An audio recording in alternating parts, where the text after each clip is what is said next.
even my daughter, your daughter, if they sort of see that my mom had to go to a gala and she had to like get dressed in the bathroom while I was in the, during the intermission of my play. And I don't want to live my life like that. So I often think like, oh yeah, there's like a lot of role modeling and a lot of observation that happens around how you say yes, what kind of collateral damage it adds, positive and negative to your family life, to your friend life, to whatever, your colleagues, around always saying yes. Hello and welcome to Growing Through It, your go-to podcast for real leadership stories. I'm your host, Jen Arnold. In every episode, you'll hear straight talk from leaders who face their own challenges. We'll dive into those whoops moments and the insights that followed. This podcast is about the lessons that refine us, shared to help you confidently lead in your own style. Whether you're looking to steer your team towards success or just seeking a spark of inspiration, you're in the right place. Let's grow through it together.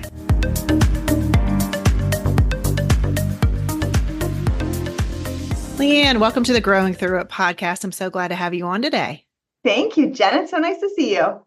Well, would you mind going ahead and introducing yourself? Absolutely. My name is LeeAnn Garrick. I live in Anchorage, Alaska. I am a member of the Comanche Indian tribe here in the Cook Inlet region. I serve as the Chief Operating Officer for the Cook Inlet Tribal Council and provide oversight for all of our participant-facing programs. And so we serve about anywhere from 14,000 to 20,000 Alaska Native and American Indian individuals every year with social services and wraparound services. I love it here. I have been at Cook Inlet Tribal Council for about 5 years. Previous to that, I worked at the Alaska Tribal Health Consortium for about 17 years. And so kind of grew up in tribal work and really, really love it. I have a 14-year-old daughter. My husband is a professor at a local university. So he has a really big job, but a lot more flexibility than I do. And so I think when people always say, like, how do you guys make it work? It's like he does 99% of the things in our house. I think every single thing I eat is something he's either bought or cooked. So yeah, so I feel very grateful to him for filling in all of those gaps because I feel like we would just be door dashing everything if it were up to me. So can I say I'm a little jealous of that? My husband does. I do the cooking. He does the cleaning, which I'm very thankful for, but I wouldn't mind a night off the cooking. That's for sure. Yeah. We have the exact same opposite. Like he cooks, he just leaves it. And I'm like, I love the cleaning part. I do not like the cooking part. So I don't like either. Is that wrong? No, that's exactly right.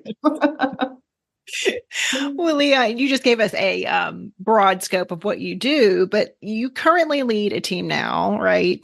Yep. And you've been a leader for how long? It sounded like quite a few years. Yeah, probably over 20 years, easily 23 to 25 years. I know that you specifically had like a realization in your leadership career. So can you take us to that? Absolutely. Well, first, I think I probably should start and confess that I am a yes person in the best way possible. Not a yes person that just agrees to everything, but a yes person that loves opportunity. Like when new things come up, it's like, I'd love to do that.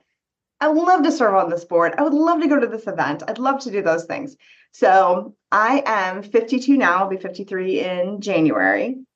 And I think at the beginning of my career, probably all the way till I was maybe 40, I said yes to all kinds of things. Like if there was a new academic opportunity, I was like, I'm in it. If there's a new training, I'm in it. If you need someone to take over a new program, like, oh gosh, this person left, what do we do? It's like, well, just take them and put them under my wing. I got it. Always wanted to be helpful. To be about 40, and I realized like I'm really tired. And strategically, is it in the organization, whatever organization I'm working in, best interest and my best interest to keep just saying yes to everything without thinking it through? It took me a long time to, I would say yes to things and be like, I should have said no to this. I think a recent example, when I first got to Cook Inlet Tribal Council, I worked for an amazing president and CEO who is all about making sure people have growth opportunity and development opportunity.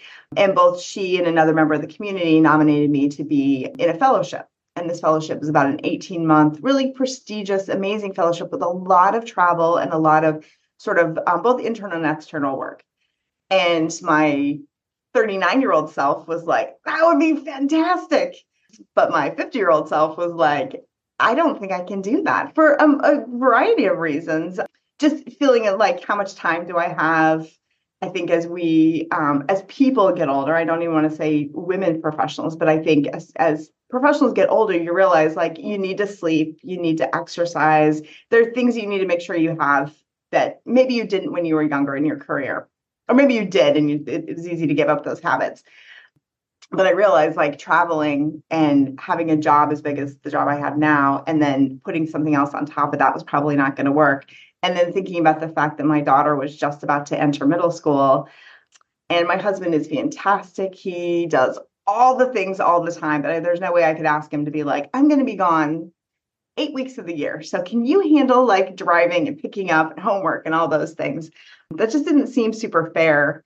So I thought about it. And Jen, being a yes person, it took me a very long time to tell both the people who nominated me that I wasn't going to do it. I wrote my essay, I did my application, I got my references, and then I was like, I can't do it. But now I have to tell them that I can't do it.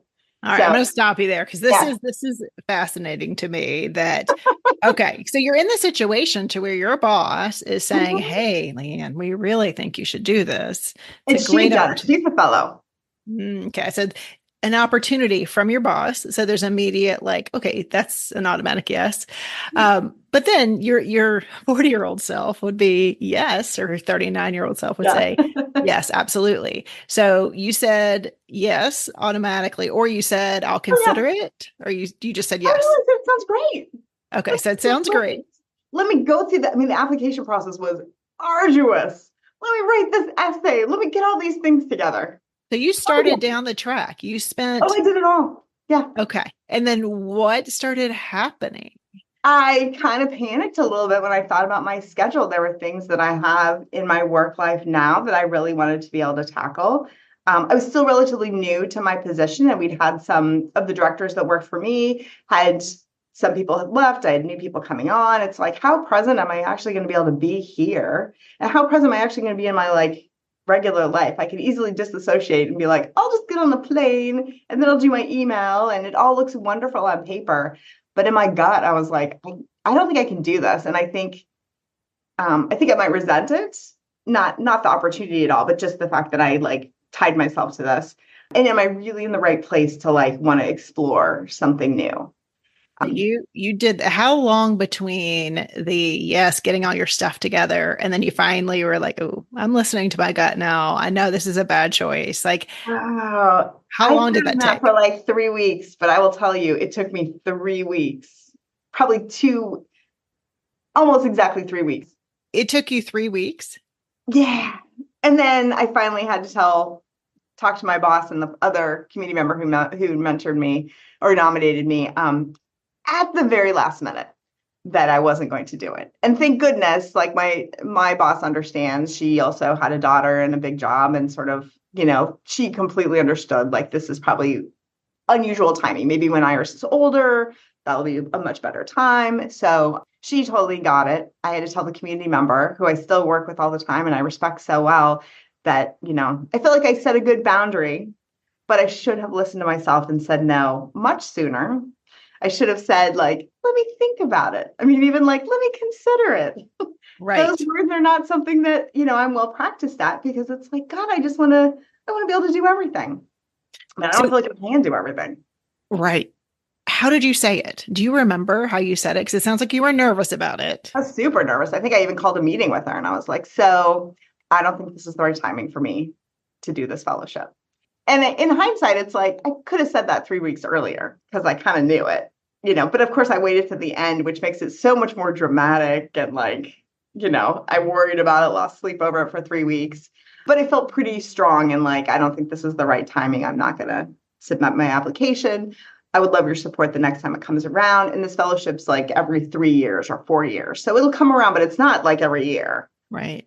Right. And so how did you feel? It sounds like the community member, your boss, were like, yeah, we understand. Yeah. And then what next? Like how I did felt you feel? I felt immediate relief. I did have a little twinge of that, like feeling, that FOMO feeling when the list of folks who got the fellowship came out. It's like, oh God, I would have loved to do that. They're in Baltimore. I'd love to go to Baltimore. Like, I would love to learn all these things, but you can't do everything all at the same time. No. No, is And this do it your well.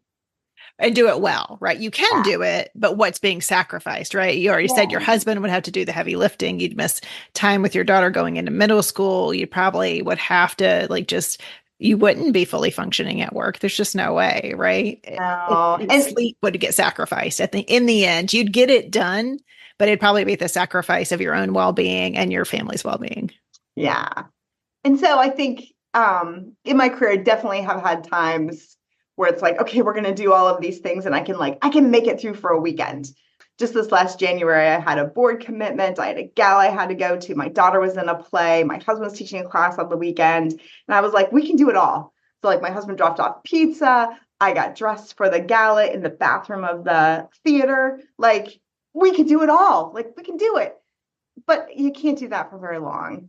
And sometimes it's like, all right, I want to say yes to all these things and it's all important, but you can't do that every day. You can't do that every month and still have a little bit of that buffer in your brain to be able to think strategically, to give people the time that they deserve. Because I feel like in my role is to support the folks that are working for me, providing services to our participants, as well as my colleagues. And so that's energy that you've got to be able to expand. And if I spend all of that, like running myself ragged and saying yes to every single thing.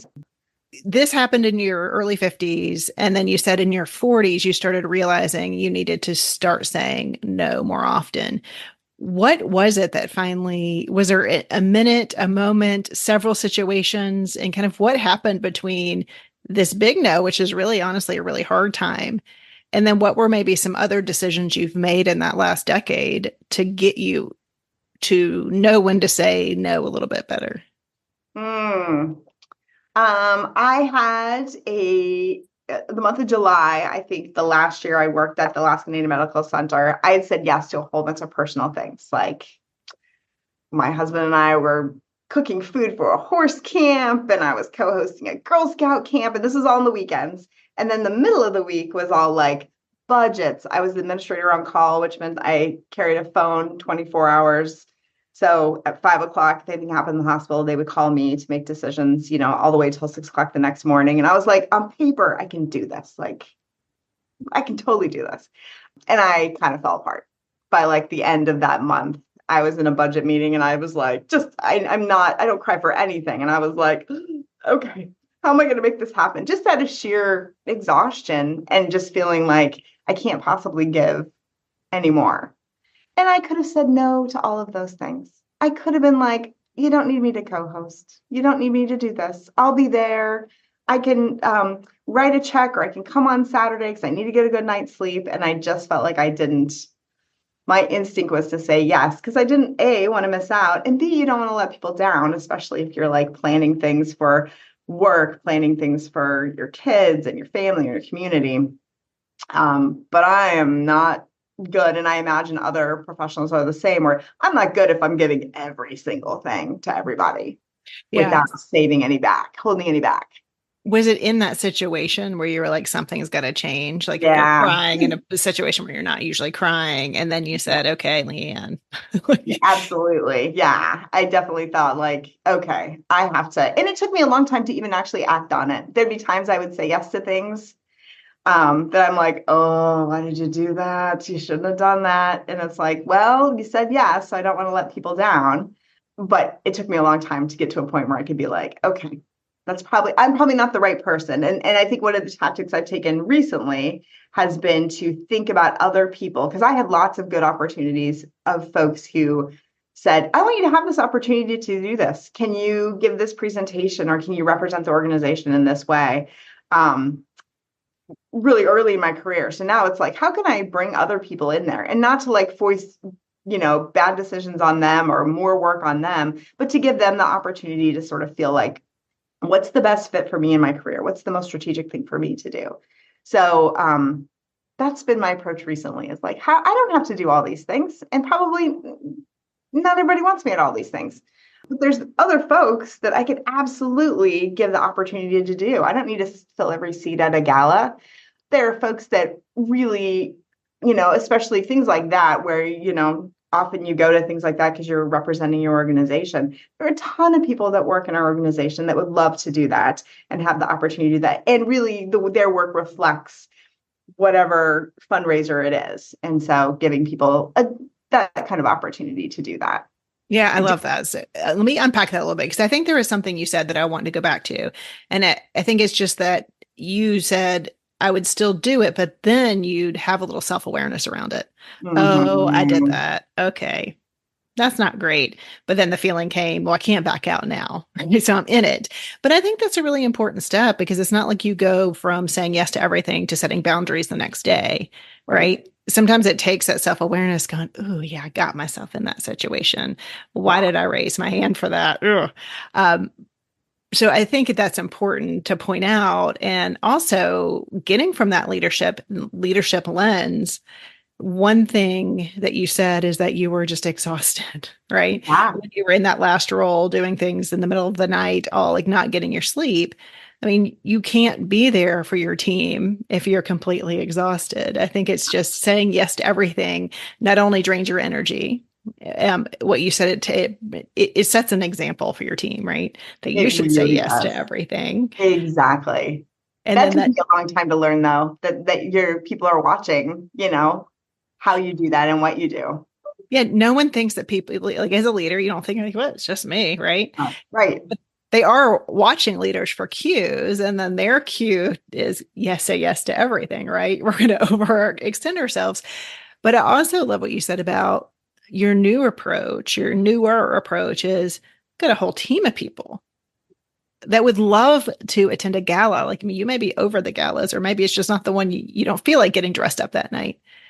It's a whole lot of people that would be love to be in that position. So I really appreciate that approach and where you've gotten to. Yeah. Yeah. I think the other thing is I've had good role models who have reminded me, like, there's this thing happening. We'd love for you to be there. Can you give this presentation and fly in? Does it work for your family? Does it work for your life? And so it's like I ask people that all the time. If there's something that comes up, it's like, if this works for your life, I'd love to have you do this. I think you'd be amazing. But make sure it's going to work for the rest of your life, whatever else is going to happen. If you've got kids or parents you're taking care of, or, it's hard for you to fly out for a weekend. I feel like that was good advice, because that gives you, if it doesn't work, definitely gives you a path to be like, okay, I got to be here. I got, math homework I need to check or whatever. I Um, love that. Let me put a fine point on that. Does it work for your life? yeah, Because that is such an empowering statement when you are asking one of your directs for an opportunity, if it works for your life. The other interesting thing is that, some people have kids, some people don't. And so I was right. talking to a friend recently, she doesn't have kids. So it's like this underlying message, since she's the one who doesn't have kids, that she's got to go. And she's like, I'm tired of traveling. I Yeah, travel. And I was like, it's not okay to ask the same person to travel just because they don't have kids, right? So yeah, if it works for your life, you probably want to be home with your schedule, your animals, your boyfriend, like yeah, that too. So I love that. Does it work for your life? And if not, it's okay to say no. yeah, yeah. I think that's a good path. And my current boss has definitely given me that avenue of like, okay, is this going to work out for what you've got going on? So one things we talked about when we were talking before the podcast is supporting other people's no's. Um, Because, right, there's one thing, and we're going to go back to the how do you say no in the best way. But how do you also, as a leader, support other people's no? Because it can be, I really need this person to do that. Doesn't really work for their life. And they say no. How do you support that? I think my outward look is like, okay, thank you so much for thinking about it. Inside, I'm like, oh my God, what am I going to do now? Like, what's my second thing? But really trying to just respect that. I've definitely had folks say no in like very like just, no, I can't do that. in a way that I wouldn't have. Like, I think I would like hem and haw. I might say, let me consider it. I might say yes right away, or give a really like vague yes, no, I'll get back to you sort of thing. But I've had people who are like, no, I don't want to do that. And I'm always like, wow, like, and less taken aback by the no and more like, whoa, I can't, that's not even within me to say it like that. Like, So is it more, okay, because there's that just made me feel some kind of way. Because I think there are ways that you need to say no in corporate America, like yeah. to your boss. I think there's appropriate ways to say no. There's nicer ways to say no. So was it taken aback by the bluntness of it, or was it like, Yeah. oh, setting a boundary, good for you, or a little bit of Exactly. both? Yeah, that's sort of like, no, I'm not going to do that. It's like, oh, what? And it's not wrong. Even, it doesn't even like, it doesn't hit a norm where it's disrespectful or anything. It's definitely a boundary. It is not a boundary that it's not a practice that I myself have. And I think it's just because I don't know. I had so many years of yeses that I just don't get there. But I do appreciate when people do that, because it's like I know exactly where they are. And I know it gives me a little bit of a clue of what they want to do in the future, and it's not that I want to not give them more opportunity in the future, but it's like, okay, that's very clear. This is what we need to do. Yeah, I'm I kind of on have the fence been, with that. I'm kind of on the fence because I've had someone say no to me once, and I was like no forever, or no just right now, right now. yeah, Like I get the no, that's a solid no. But are you saying like, no, I will never be on your podcast? Like, is that what you're trying to say to me? It is clear. But yeah, I don't know. Maybe it's because I'm also a yes person and I'm learning too. But, yeah. I always respect people that have like really firm boundaries on things. And I always think like, but what if you're missing out on this other thing? Like, I mean, my daughter's 14. She's starting high school next year. But she is someone that's like, nope, don't want to do that. It's like, but what would happen like a month from now if you got this opportunity? No. And her brain does not even go there. It's like, nope, I want to do this. I'm not interested in this. And for me, it's like, I'm interested in all of it. I'll like head down the path of like, God, if I went to that conference and I would see this, and maybe I would meet this, and I could learn this. And I didn't even sign up for the conference. Like my head's already like 5 steps away. I have heard a trick, and I'm trying to like use this more, is like, because I'll say yes and then the details later, right? Yeah, So oh yeah, me too. I'm same thing. yes, Details later. yes, I want to go. And then it gets to it. I was like, no, I really don't want to go. So I've tried to picture myself in that opportunity later. So even this happened to me because I'm not much of a conference person. It wears me out. Like Yeah, it's me too. too many peopling for me. So I went to a conference and I enjoyed the experience, but I was worn out. And so I got a free ticket to another one. And I was like, how do I feel? Like that is 3 days away from doing work. And I said, no, I don't care if it's free. I'm not going. I don't always do that because I'm details later kind of person. Yeah. Yes. But I've tried to sit in it a little bit more. Like, do I really want to do that?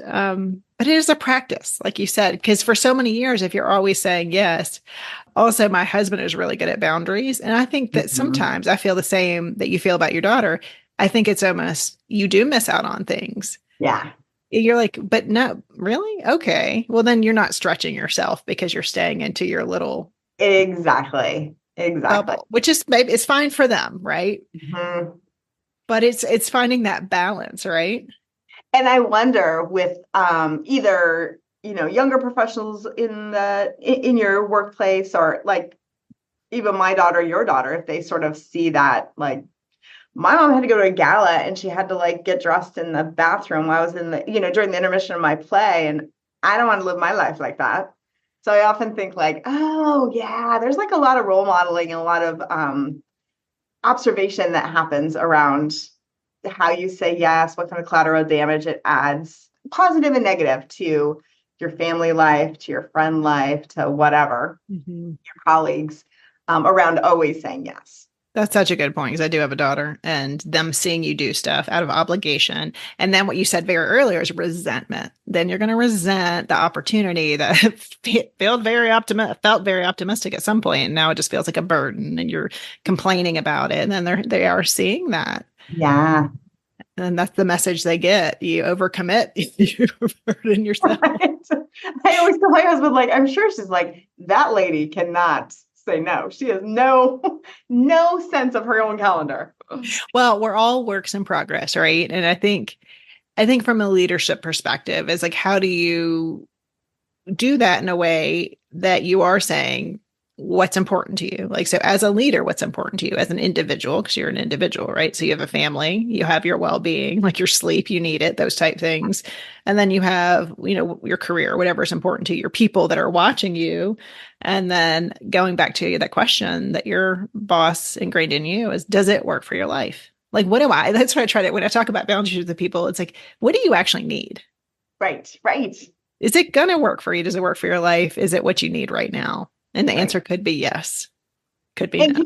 is it something that might be hard, but you can flex and give up something else? And if it comes out that you have like 8 things you're giving up or 8 things you're compressing, like, how am I going to feel in that moment? Oh yeah, I know what I'm going to feel. I'm going to feel super jet lagged and kind of cranky. Checking math homework, over the phone.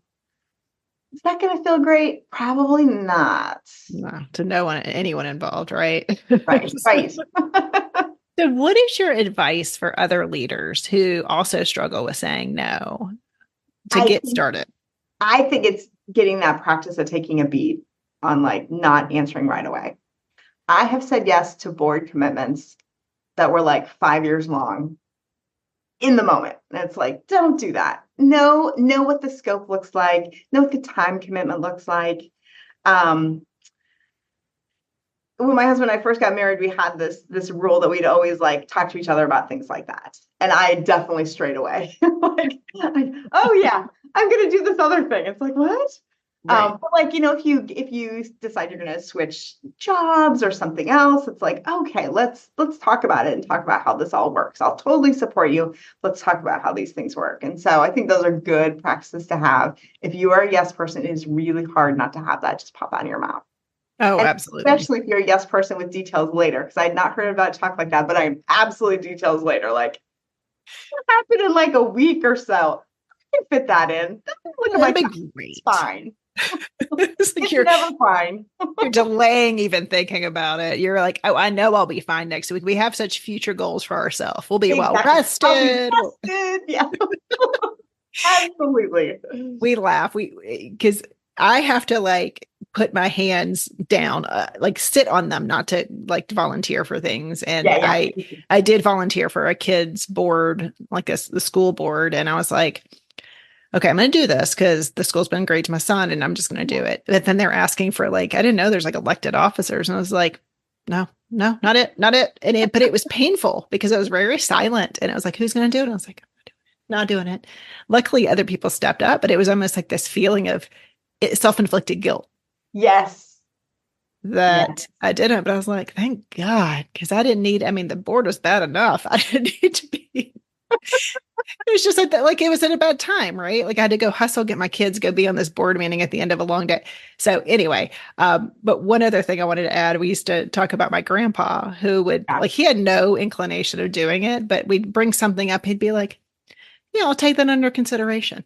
That was his that's good. I know that was his way to telling us kind of like piss off, I'm not doing it. But it was a very nice way. Yeah. But people could say, like, let me just give that some thought, right? Going back to your earlier point, just take a beat, take a pause. Let me give it thought. Yeah. And then give it thought and then come back to it. And you're not saying no right away, but you're letting it sink in to say, how's it going to work in my life? Right. It's a work in progress. I feel like I need to have it written somewhere for me to do that. I've had it written somewhere before. But I think there is this, and I'm curious, I don't know the age or the demographics of the people listening, but I had a similar journey where it felt like I was doing everything earlier in my career. And now I'm in my mid-40s and I'm like, I just don't want to. I'm just tired. Like I did a lot when I first moved to the Vegas area, just try to get to know people. Yeah. And that's still going and I'm enjoying that. But I've had to say, like, I just don't have the energy. I don't have the hustle, the drive that I used to constantly go. I definitely feel that. And I feel like I have to figure out where I'm going to put, like, I have this much energy.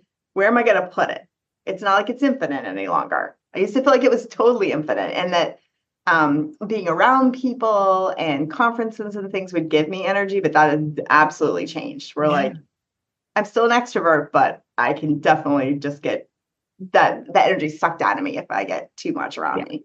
Oh, I've become more introverted as I get older. But interestingly enough, you said that, LeeAnn. So I think in my 20s, I thought I had all this energy. Yeah. I did it all. But I remember my husband before we got married, we'd been together for a while, and he was like, "You're kind of like being cranky right now. Why are you taking on all this stuff?" Like when I was in my 20s. So I think I have this vision of myself handling it all. But it wasn't, because he called me on it a few times. He's like, "Why are you wearing yourself out to get up at 5 and go to this thing?" I was like, I don't know. Right. I think I'm the same. I think I've just come to that realization, like, oh yeah, I would complain about it all. I would do it all, but I'd still complain about it. I know. God, and there's nothing that is harder for me to hear people complain about things they took on at this point. You're Right. like, They said yes to. did it. Yeah, did it. I have a very good friend that I spend lots of time with, and she always, if I say yes to something, I usually have to wait a little bit to tell her, because she'll be like, "What are you doing? Like, you said you didn't want to do that." And so I'll be like, "Well, I'm going to do this thing." "Of course you are. Of course you're going to do this thing." And she'll let me complain about it, but she's like, "You probably shouldn't have said yes to this. Like, how Does do you that have this?" does that help you? It gives me a lot of comic relief, that's for sure. Because Okay. I always feel like with my family, I feel like, oh God, I caused a problem, and like, ugh. With her, I can definitely be like, yeah, I screwed up. Like, the true me. I'm gonna take on a bunch of stuff. I'm gonna put a smile on my face, even though I'm not happy at all. Well, I So think that's the thing where you continue, like, even if you are listening and you're like, I'm going to start saying no more, you're going to keep screwing up. Right. And then you learn from it and you go, okay, maybe I shouldn't have done that. It's okay not to be hyper involved in every single thing. Right. Because that's what happens when you're on boards or committees or at work. The more people who say yes, you're going to keep going to those people. Right. The people have clear boundaries. yes.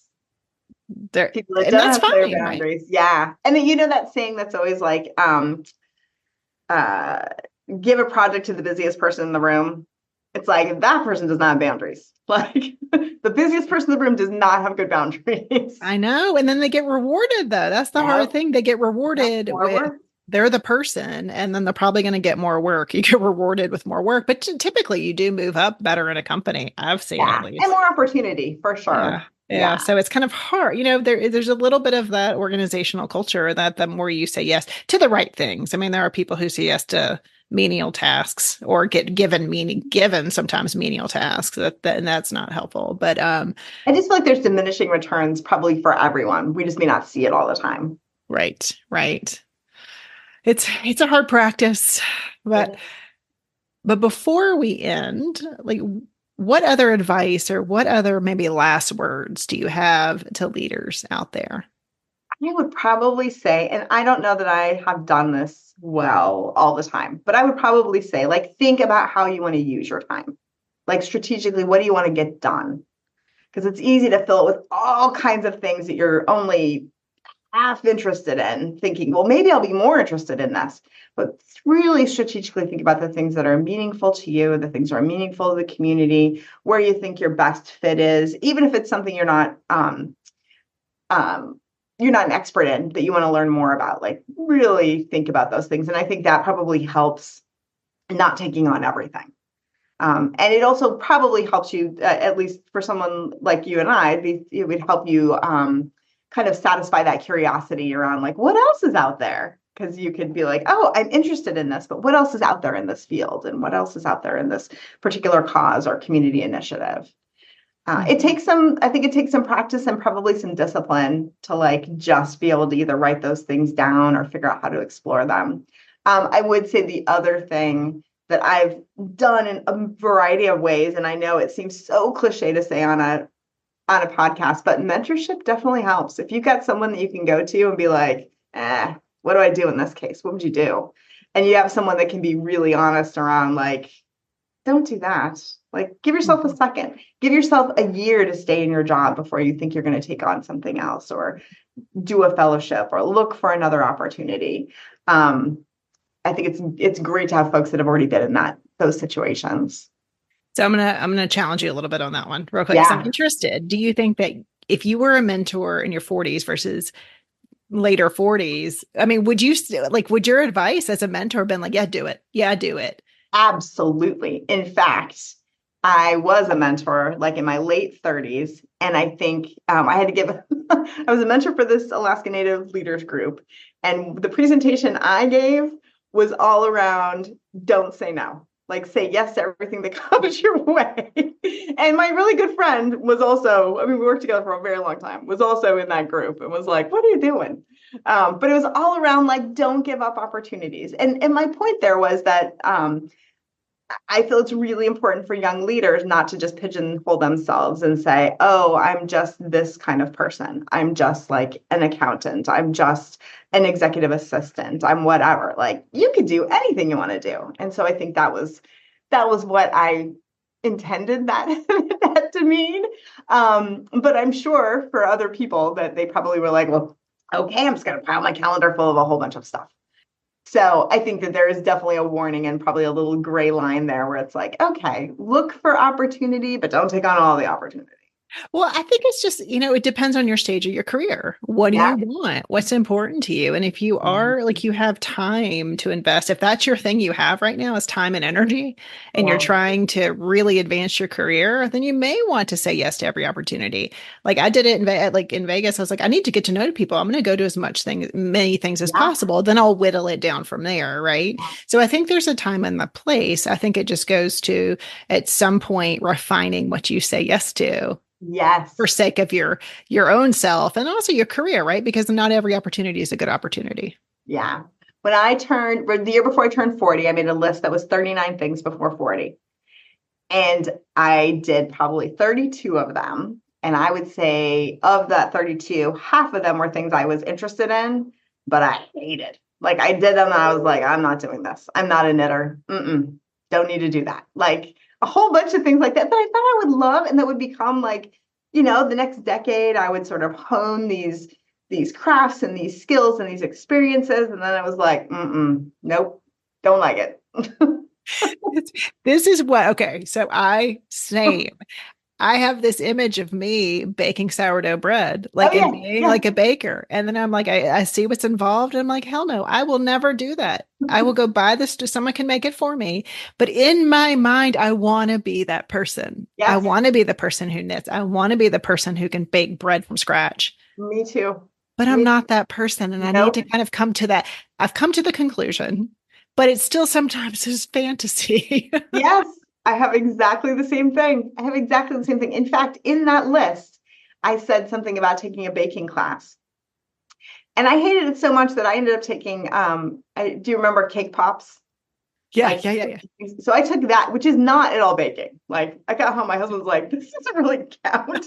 You just like put dough together, put it on a stick. And I was like, that's all I want to do. Like, I am not interested in cooking. I'm not interested in baking. It's so messy. I don't want to have anything to do with it. Yeah. So, yeah.